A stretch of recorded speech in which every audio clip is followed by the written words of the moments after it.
Assalamualaikum warahmatullahi wabarakatuh. Bagaimana keadaannya semua? Mudah-mudahan masih dalam keadaan sehat walafiat. Dua pertemuan sebelumnya kita telah belajar apa itu teks eksplanasi. Kita telah belajar bagaimana strukturnya dan kita telah belajar apa saja kaidah kebahasaannya. Dengan modal ketiga hal tersebut, pada pertemuan kali ini kita akan belajar mengenai bagaimana memproduksi teks eksplanasi. Kita masuk pada materinya. Memproduksi teks eksplanasi berarti kita membuat teks eksplanasi. Langkah-langkah dalam hal memproduksi teks eksplanasi itu yang pertama, tentukan kejadian atau fenomena yang hendak dijelaskan. Fenomena atau kejadian dalam teks eksplanasi itu luas. Bisa fenomena alam, bisa fenomena sosial. Selanjutnya, cari referensi dan informasi tentang proses terjadinya kejadian atau fenomena tersebut. Selanjutnya, mulailah menulis. Pada paragraf pertama itu berisi pengertian dari kejadian atau fenomena yang hendak kita jelaskan. Selanjutnya, paragraf tersebut berisi proses terjadinya suatu kejadian tersebut. Lalu selanjutnya berisi simpulan. Pada saat kalian menulis, pastikan menggunakan bahasa yang baik dan benar. Selanjutnya, lakukanlah revisi jika memang itu diperlukan untuk perbaikan-perbaikan agar bahasa yang kita sampaikan enak dibaca. Seperti itu.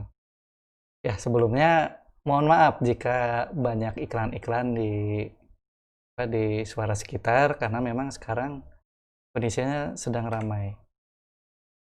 Baiklah, secara sederhana, jika kita ingin membuat karangan eksplanasi, langkah pertamanya itu kita tentukan tema.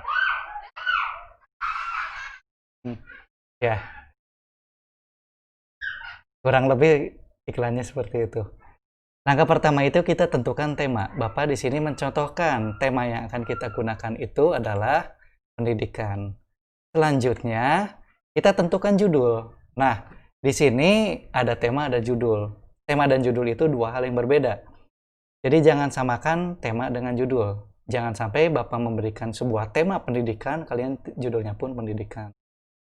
Tema itu merupakan gambaran besar dari sebuah cerita, tetapi judul itu merupakan spesifik khusus apa yang ingin kita ceritakan. Seperti itu. Di sini Bapak contohkan, judul yang akan kita buat karangannya itu adalah pembelajaran daring di masa pandemi COVID-19. Baiklah, alur prosesnya seperti apa? Alur prosesnya, pada saat kita telah menentukan judul pembelajaran daring di masa pandemi COVID-19, selanjutnya kita mencari informasi, mencari referensi di internet atau media lain. Media lainnya ini bisa dari majalah, bisa dari koran, bisa dari berita, ataupun dengan cara kita mewawancara orang yang memang tahu atau paham. Seperti itu. Apa yang kita cari referensinya, apa yang kita cari informasinya, itu adalah tentang asal atau penyebab terjadinya pembelajaran daring.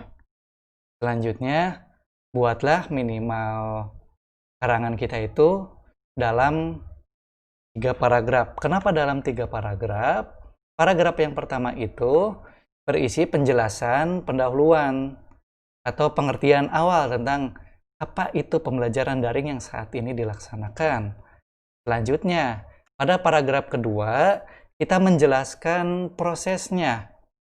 Apa sih penyebab terjadinya pembelajaran daring saat ini dan apa dampaknya pada baik itu kalian sebagai siswa atau pada dunia pendidikan secara umum atau secara lebih luas. Selanjutnya pada paragraf terakhir, kita membuat kesimpulan dari karangan kita itu. Oke. Ya. Materi untuk memproduksi teks eksplanasi itu memang sedikit. Oleh karena itu,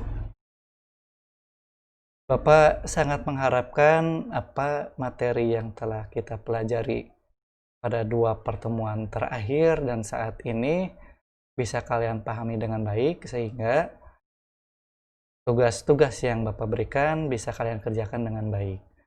Kemudian, jika memang kalian ada pertanyaan, Bapak membuka diri untuk pertanyaan, silakan ajukan saja pertanyaan yang memang kalian tidak mengerti. Untuk pertemuan minggu kali ini, tugasnya itu buatlah karangan eksplanasi sederhana dengan minimal 3 paragraf. Temanya adalah komputer jaringan. Ya, ini jurusan kalian, komputer jaringan. Silahkan kalian kerjakan tugas mengarang ini, ditulis secara eksplanasi. Kerjakan di buku tulis kalian, kalian foto, kemudian kalian upload pada link Google Form yang telah Bapak sediakan. Baiklah.